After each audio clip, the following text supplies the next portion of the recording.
राजधानी दिल्ली के जापानी पार्क रोहिणी में समृद्ध समाज फाउंडेशन की ओर से भव्य तीज महोत्सव का आयोजन किया गया।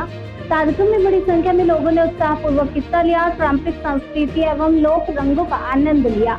समृद्ध समाज फाउंडेशन के अध्यक्ष अभिषेक जैन ने कहा कि फाउंडेशन का उद्देश्य विभिन्न त्योहार और सांस्कृतिक कार्यक्रमों के जरिए भारतीय संस्कृति और परंपराओं को जन जन तक पहुंचाना है। उन्होंने कहा कि आज की युवा पीढ़ी को अपनी समृद्ध संस्कृति और परंपराओं से जोड़ना बेहद जरूरी है। वहीं कार्यक्रम की मुख्य अतिथि और बॉलीवुड अभिनेत्री ऋतु शिवपुरी ने फाउंडेशन के प्रयासों की सराहना करते हुए कहा कि भारतीय संस्कृति और परंपराओं को जीवंत बनाए रखने के लिए ऐसे आयोजन बेहद जरूरी है। तीज महोत्सव के दौरान सांस्कृतिक प्रस्तुति ने कार्यक्रम में चार चांद लगा दिया और महिलाओं व युवाओं ने पारंपरिक गीत, संगीत और उत्सव में बढ़ चढ़ कर हिस्सा लिया। कार्यक्रम के जरिए तीज की परंपराओं को जीवंत रखने के साथ नई पीढ़ी को भारतीय संस्कृति से जोड़ने का संदेश भी दिया गया। आइए जानते हैं इस अवसर पर समृद्ध समाज फाउंडेशन के अध्यक्ष अभिषेक जैन ने क्या कहा।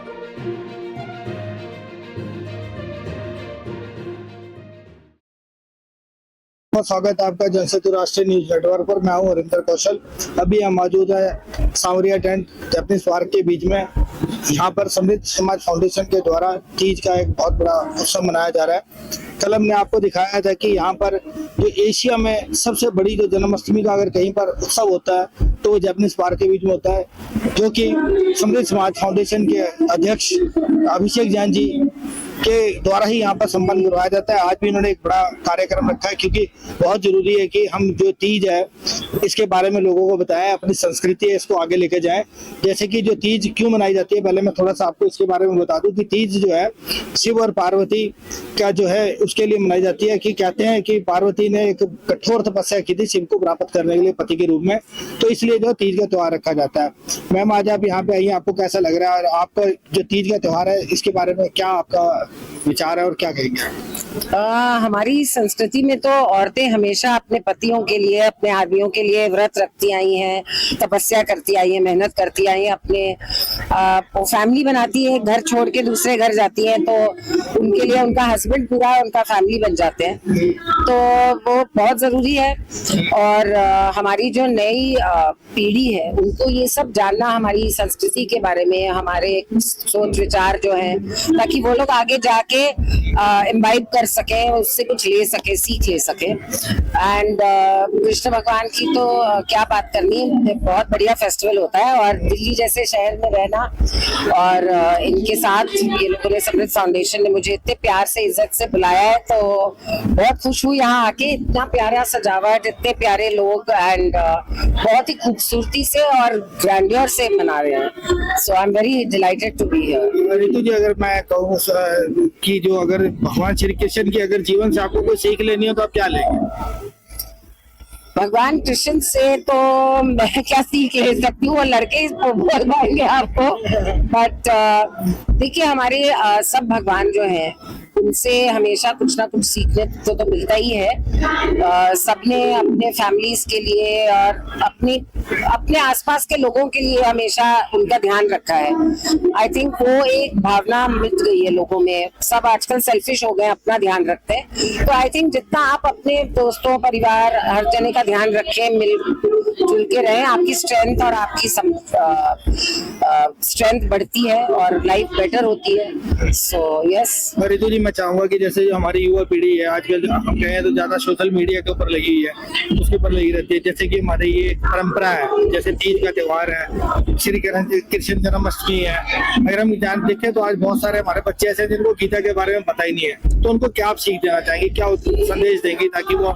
सर, मैं कौन होती हूँ उनको सीख देने वाली? मैं इतना बोलूंगी, जैसे मैं आप बार बार वही चीज नहीं रिपीट कर सकती, बट हम जितना अपनी संस्कृति से जुड़े रहेंगे, और सीख मैं नहीं, उनके माँ बाप को उनको देनी चाहिए। मेरे बच्चे हर मंत्र जानते हैं, गायत्री मंत्र हो, महामृत्युंजय हो, बचपन से बोलते आ रहे हैं। तो जब कठिनाई आती है, मुश्किल समय आता है, वो महामृत्युंजय करते हैं और गायत्री मंत्र करते हैं। तो ये सब सीख माँ बाप ही दे सकते हैं। हम हमारा बोलना तो टीवी पे बोलना ठीक है as an artist, I can encourage, but मैं माँ बाप को बोलूंगी, ये जिम्मेदारी उनकी होती है कि बच्चों को सिखाएं। मेरे बच्चे बहुत रिलीजियस हैं, कुछ भी कठिन परीक्षा का टाइम होता है, मतलब नॉट स्टडीज में परीक्षा, लाइफ की परीक्षा, तो वो पहले मंदिर जाते हैं, पहले माथा टेकते हैं, पहले ऊपर वाले से दुआ मांगते हैं, फिर आगे बढ़ते हैं जिंदगी में। तो ये सब चीजें हम घर वाले ही सिखा सकते हैं। और रितु जी ने हमें बड़ी अच्छी बात बताई कि आज हम जो पेरेंट्स हैं, सबसे पहले उनकी जिम्मेवारी बनती है कि वो अपने बच्चों को अच्छी सीख दें, मंदिर लेके जाएं, जैसे भी कोई धार्मिक कार्यक्रम आयोजित किए जाते हैं तो उनके बीच में उनको लेके जाएं ताकि हमारी संस्कृति के बारे में पता चले। सर नमस्कार। सर, आपने जो ये इतना बड़ा प्रोग्राम रखा तीज का, क्या आपका उद्देश्य है?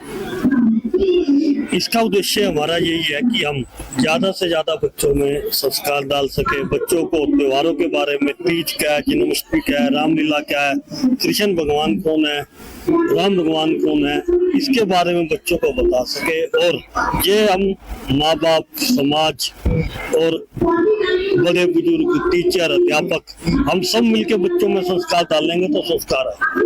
तो सर, जैसे कि अभी आपने बताया कि सबकी जिम्मेवारी बनती है संस्कार डालने की, लेकिन जैसे कि अभी आप ये जो जन्माष्टमी का कार्यक्रम कर रहे हैं, इसके बीच में फिर मैं दोबारा कहूंगा, कल भी आपने हमारे चैनल के माध्यम से लोगों को बताया था कि आप इसमें क्या मतलब खास रहने वाला है ताकि ज्यादा से ज्यादा लोग आए। हम जो तीज का प्रोग्राम करते हैं स्पेशल महिलाओं के लिए करता है। तीज का जो त्योहार है बेसिकली महिलाओं का है, जिसमें झूले और मेहंदी और सांस्कृतिक प्रोग्राम, ये सभी, ताकि महिलाएं खुशी से, जो एक किस्म से अगर हम बात करें तो तीज का त्योहार महिलाओं के लिए एक साल में नई उमंग लेके आता है। और वो उमंग तीज के त्योहार से, सावन के महीने से शुरू होती है। वो पूरे साल जो हम यहाँ पे धूमधाम करते हैं, अच्छे मन से करते हैं, नाच गाना, नृत्य, झूले, वो सब महिलाएं, हमारा उद्देश्य है कि पूरे साल ऐसे ही खुशी से झूमती हैं और उन्हें अपनी संस्कृति का पता चले कि त्योहार क्या होते हैं आने वाली पीढ़ी में। जैसे कि अभी जैन जी ने हमें बताया कि जो तीज का त्योहार है, इसके बारे में हमारी जो जनरेशन है उसको बताना बहुत ज्यादा जरूरी है। जैसे कि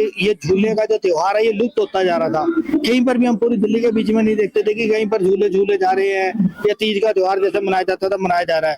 मैं इसका जो श्रेय है मैं अपने भाई अभिषेक जैन जी का बहुत बहुत आभारी हूँ कि इन्होंने इतना बड़ा एक कार्यक्रम किया और इन्होंने जो बीड़ा उठाया सनातन धर्म की परंपरा को आगे बढ़ाने का। मैं उम्मीद करूंगा कि आगे भी इसी प्रकार से कार्य करते रहेंगे और इस परंपरा को और आगे बढ़ाएंगे। जय श्री कृष्ण, जय श्री कृष्ण। अभी हमारे साथ मौजूद है करण अग्रवाल जी, जो कि चीफ पैटर्न है। इनसे जानेंगे इनके जो जन्माष्टमी का जो ये त्योहार है ये इस बार कैसा रहने वाला है और इसके बीच में क्या खास रहेगा। नमस्कार करण जी, किस प्रकार का ये त्योहार रहेगा और क्या क्या इस पर खास? जन्माष्टमी, जैसे कि आप सब जानते हैं, जन्माष्टमी पर्व वैसे ही धूमधाम से बनाया जाता है। और इस बार हमारे साथ सब बड़े बड़े कलाकार भी आ रहे हैं। जैसे आज रितु मैम आई हैं जो कि एक फेमस एक्टर रह चुकी है और आज भी है। और जन्माष्टमी का जो प्रोग्राम है वो भव्य ही होने वाला है। उसमें अच्छे अच्छे कलाकार, काव्य संगीत वगैरह सब प्रोग्राम रहेंगे। और पिछले बार के मुकाबले मुझे लगता है इस बार और भव्य रहेगा ये प्रोग्राम। सभी को जय श्री श्याम। जन्माष्टमी जो है बड़ी अच्छे तरीके से मनाई जाती है और ये 9वीं जन्माष्टमी मनाई जा रही है समृद्ध समाज फाउंडेशन के द्वारा। तो आपको क्या लगता है कि इस बार जिस वजह से पिछली बार भी हजारों की तादाद में भीड़ आई थी देखने के लिए और बहुत श्रद्धा से लोग आते हैं, इस बार कैसा रहता है? बिल्कुल अच्छा रहेगा। और मतलब कि हम ये लोग मिलकर कोशिश करते हैं कि हर बार कुछ अलग करे, कुछ अच्छा करे, ताकि और लोग आए और इस मतलब कि समृद्ध समाज फाउंडेशन का और जन्माष्टमी के प्रोग्राम का सब आनंद उठाए। आपको लगता है कि इस प्रकार के जो फेस्टिवल है, जो आयोजन होते हैं, वो होने चाहिए हमारे? बिल्कुल होने चाहिए। इससे क्या होता है, लोग आपस में मिलते हैं। जो आजकल लोग जो घरों में रहने लग गए हैं, थोड़ा सा लोग आपस में मिलते हैं और थोड़ा सा हंस बोल लेते हैं और एक दूसरे के साथ बैठते हैं, उठते हैं, तो अच्छा लगता है। अब हम भी है, हम हाउस वाइफ जो हम होती है, सारा दिन हम घर में रहती है, तो इसी बहाने हम एक दूसरे से मिलते हैं और हमें अच्छा लगता है सबसे मिलकर।